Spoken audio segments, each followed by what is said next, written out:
Yakarta no se está hundiendo lentamente, se está ahogando a una velocidad aterradora. Imagina una metrópolis de más de 10 millones de personas donde, cada año, el suelo bajo tus pies desaparece 25 centímetros en la oscuridad del océano. Edificios enteros, mezquitas y carreteras ya han sido devorados por el agua salada. Para evitar la aniquilación total de su capital, el gobierno de Indonesia ha entrado en pánico y ha lanzado uno de los proyectos de ingeniería más desesperados y caros de la historia humana, el Gran Dique Marino de Yakarta. Un megamuro de 40.000 millones de dólares con forma de pájaro mitológico que pretende frenar la furia del mar de Java. Sin embargo, los expertos más brillantes del mundo ya han dictado sentencia. Esta faraónica barrera no es una solución, es un parche temporal que podría terminar colapsando y provocando una catástrofe aún mayor. Hoy vamos a destripar por qué 40.000 millones de dólares no son suficientes para ganarle la guerra a la naturaleza. Para entender la magnitud de este desastre, tienes que mirar al subsuelo de la ciudad. El problema de Yakarta no es solo el cambio climático y la subida del nivel del mar, aunque eso acelera la tragedia. El verdadero asesino de esta ciudad es la propia gente que vive en ella. Sin una red de agua potable fiable, millones de ciudadanos, fábricas y centros comerciales llevan décadas bombeando agua directamente de los acuíferos subterráneos de forma ilegal y masiva. Han vaciado tanto las reservas de agua bajo la tierra que la superficie sobre la que se asienta la ciudad se está desinflando como un globo pinchado. Este fenómeno implacable, conocido como subsidencia, ha provocado que casi la mitad de Yakarta ya se encuentre por debajo del nivel del mar.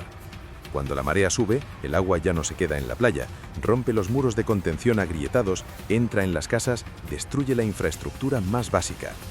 El gobierno indonesio miró las proyecciones y se dio cuenta de una verdad aterradora. Si no construían un escudo impenetrable de forma inmediata, para el año 2050, gran parte de la capital quedaría permanentemente borrada del mapa. Y de esa desesperación absoluta nació el megaproyecto del Gran Garuda. El nombre hace referencia al pájaro mitológico protector de la cultura indonesia, y el diseño es un despliegue de pura soberbia humana. El plan maestro consiste en construir un dique marino colosal de 32 kilómetros de largo, cruzando y bloqueando toda la bahía de Yakarta. Pero no estamos hablando de un simple muro de hormigón aburrido, es una ciudad flotante en sí misma. Detrás de esta curva colosal, que imita las alas extendidas de un pájaro gigante, los ingenieros planean construir 17 islas artificiales de lujo extremo, repletas de rascacielos relucientes, puertos para yates, centros comerciales y zonas residenciales exclusivas. La idea del gobierno es que los impuestos y la venta de estas propiedades de hiperlujo a inversores internacionales financien el coste astronómico de los 40.000 millones de dólares que cuesta levantar el escudo. Básicamente pretenden construir el nuevo Dubái asiático literalmente sobre la línea de frente de una zona de guerra climática. Pero desde el primer metro de arena vertido en el océano, el Gran Garuda ha estado rodeado de controversia, demandas millonarias y alertas rojas de ingeniería. El primer gran obstáculo es la física más destructiva. Estás intentando construir un muro de contención masivo y pesado sobre un fondo marino que, al igual que la ciudad, está compuesto de fango blando e inestable. Los ingenieros holandeses, que son los mayores expertos mundiales en ganarle terreno al mar y que asesoraron en las etapas iniciales del proyecto, ya advirtieron del peligro. Calcularon que el peso titánico de las islas artificiales y del propio dique podría acelerar el hundimiento del lecho marino. En otras palabras, el gigantesco escudo que debe proteger a la ciudad se está hundiendo lentamente en el mismo barro tóxico que intenta aislar. Además, al intentar cerrar la bahía con este muro gigante para mantener el mar fuera, los ingenieros están creando el mismo problema ecológico letal que vimos en el desastre de Venecia, pero multiplicado por 10 en escala y toxicidad. Toda la basura plástica, los residuos químicos de las fábricas y las aguas fecales de los 13 ríos altamente contaminados que atraviesan Yakarta ya no podrán desembocar en el mar abierto para diluirse, quedarán atrapados de forma permanente detrás del gigantesco muro de contención, calentándose bajo el sol tropical y convirtiendo la bahía de la ciudad en la fosa séptica más grande y pestilente del planeta. Para evitar que la ciudad se ahogue en su propia inmundicia, el proyecto requiere la construcción de una red de estaciones de bombeo de tamaño industrial, máquinas titánicas que deberán funcionar día y noche quemando fortunas en energía sin un solo segundo de descanso para expulsar el agua contaminada por encima del muro y lanzarla hacia el océano exterior. Si una sola de esas bombas falla o si la ciudad sufre un apagón eléctrico durante una tormenta grave, Yakarta no se inundará con agua limpia de mar, se inundará con un lodo tóxico y letal desde dentro de sus propios muros. Si quieres descubrir cómo este proyecto está arruinando la vida de decenas de miles de pescadores y por qué el gobierno indonesio ya ha tirado la toalla y está construyendo una ciudad secreta en la selva, suscríbete al canal ahora mismo porque el desastre financiero apenas acaba de comenzar. Pero la pesadilla del muro de Yakarta no termina en la toxicidad del agua, sino en la pura arrogancia de la física. Construir una barrera de hormigón de decenas de kilómetros y millones de toneladas sobre un lecho marino de arcilla blanda es como intentar levantar un rascacielos sobre una cama de gelatina. Y los ingenieros lo están descubriendo de la peor manera posible. A medida que se vierten toneladas de arena y rocas para cimentar el Gran Garuda, el propio peso de la estructura hace que se hunda en el fango del fondo oceánico. Es una carrera demencial y extenuante contra la gravedad. El gobierno se ve obligado a inyectar más y más material, gastando millones adicionales cada mes, solo para mantener la altura original del muro. Están construyendo una barrera que se hunde para proteger a una ciudad que también se hunde. Es un bucle de retroalimentación catastrófico donde el océano siempre tiene las de ganar. Para empeorar las cosas, el muro no soluciona el problema de raíz. La gente sigue extrayendo agua del subsuelo porque no hay otra alternativa, así que la ciudad sigue desinflándose. Los expertos calculan que incluso si el dique marino gigante se completara mañana mismo con éxito, la subsidencia extrema de la Tierra obligaría a los ingenieros a elevar la altura de la barrera una y otra vez en las próximas décadas. Un escudo que necesita crecer eternamente es un agujero negro financiero sin fondo. Y aquí es donde el desastre de la ingeniería choca frontalmente con el escándalo social y económico. ¿Recuerdas las 17 islas artificiales de lujo extremo que iban a financiar los 40.000 millones de dólares del proyecto? Se convirtieron en el epicentro de una guerra civil, política y medioambiental. Para construir estos paraísos para multimillonarios, las inmensas dragas destruyeron los caladeros históricos de pesca de la bahía. Decenas de miles de pescadores locales, que ya vivían en la pobreza extrema y veían cómo el mar inundaba sus casas, perdieron su única fuente de ingresos de la noche a la mañana. La indignación estalló en las calles. Rápidamente se destaparon tramas de sobornos masivos entre los desarrolladores inmobiliarios y los políticos locales para acelerar los permisos de construcción de las islas, saltándose todos los estudios de impacto ambiental. El escándalo fue tan masivo y la presión social tan insoportable que el gobierno se vio forzado a paralizar la construcción de gran parte de las islas, dejando esqueletos de arena abandonados a medio hacer en la bahía. Sin la venta de esos rascacielos de lujo flotantes, la principal fuente de financiación del megamuro desapareció por completo, dejando al Estado indonesio con una factura astronómica que no puede pagar y un proyecto completamente mutilado. La grandiosa forma del pájaro Garuda, el escudo invencible que iba a asombrar al mundo, ha quedado reducida en la práctica a una serie de diques grises, parcheados y convencionales a lo largo de la costa, intentando desesperadamente contener las mareas diarias. Se han gastado fortunas en reforzar los muros existentes, pero las grietas siguen apareciendo. El agua salada se filtra por las fisuras del hormigón de mala calidad, corroyendo las armaduras de acero desde el interior. En los barrios más pobres del norte de Yakarta, el muro que los separa de la aniquilación oceánica no es una maravilla tecnológica del siglo XXI, sino una tapia agrietada que en algunas zonas a duras penas supera la altura de la rodilla y que los propios vecinos intentan reforzar con sacos de arena, basura y escombros. Es la imagen del fracaso absoluto, un megaproyecto de 40.000 millones de dólares que ha mutado en una tirita increíblemente cara sobre una hemorragia arterial. Pero el giro más dramático y oscuro de esta historia de despilfarro no es que el muro esté fallando, sino que el propio gobierno indonesio ya sabe que la batalla está perdida. En un acto de rendición sin precedentes en la historia moderna, las autoridades han admitido en privado y en público que el Gran Garuda, incluso si llegara a completarse en su totalidad, no salvará a Yakarta para siempre.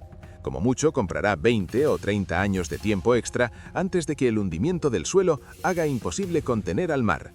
Ante esta sentencia de muerte matemática, el gobierno tomó una decisión radical y aterradora que dejó al mundo de la ingeniería en shock. Han decidido abandonar el barco.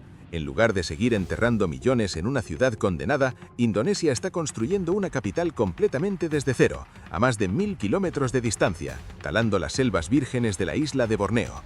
Un nuevo megaproyecto llamado Nusantara. Mientras el muro de Yakarta se agrieta, las bombas de agua colapsan y el mar se prepara para devorar los distritos del norte, la élite del país y los ministerios hacen las maletas para huir a la jungla, dejando atrás a 30 millones de personas atrapadas detrás de una barrera de hormigón que tiene los días contados. La huida hacia la jungla de Borneo es la confesión de derrota más cara y cínica de la historia humana. Mientras los ministerios, los altos funcionarios y las élites económicas preparan su éxodo hacia la nueva capital blindada en la selva, la pregunta que aterra a los 30 millones de habitantes que se quedan atrás es ¿quién va a pagar la factura del Gran Garuda? Si el gobierno central abandona la ciudad, la financiación para mantener las gigantescas estaciones de bombeo y reparar las grietas diarias del muro marino quedará completamente en el aire. Estamos hablando de un escudo de hormigón que requiere una inyección de capital constante, masiva y eterna solo para no desmoronarse. Sin el motor económico del Estado respaldándolo al 100%, el muro de contención está condenado a la negligencia financiera. Y en una guerra de desgaste contra el océano, la negligencia se paga con la aniquilación de distritos enteros. Imagina el escenario que los propios ingenieros del proyecto temen en silencio y que los políticos intentan ocultar. Un día cualquiera, una tormenta perfecta en el mar de Java coincide con una marea viva inusualmente alta, impulsada por las nuevas realidades del cambio climático. El muro, debilitado por los recortes de mantenimiento, la corrosión implacable del agua salada y el hundimiento crónico del lecho marino que lo sostiene, empieza a ceder. No hace falta un colapso espectacular y explosivo de película, basta con una fisura estructural crítica o un fallo en cadena de la red eléctrica de la ciudad que alimenta las bombas de drenaje. Si esas bombas colosales se detienen durante apenas unas horas en medio de la temporada de monzones, Yakarta se convertirá en una trampa mortal. El agua tóxica de los 13 ríos desbordados se acumulará por un lado y el océano furioso presionará por el otro.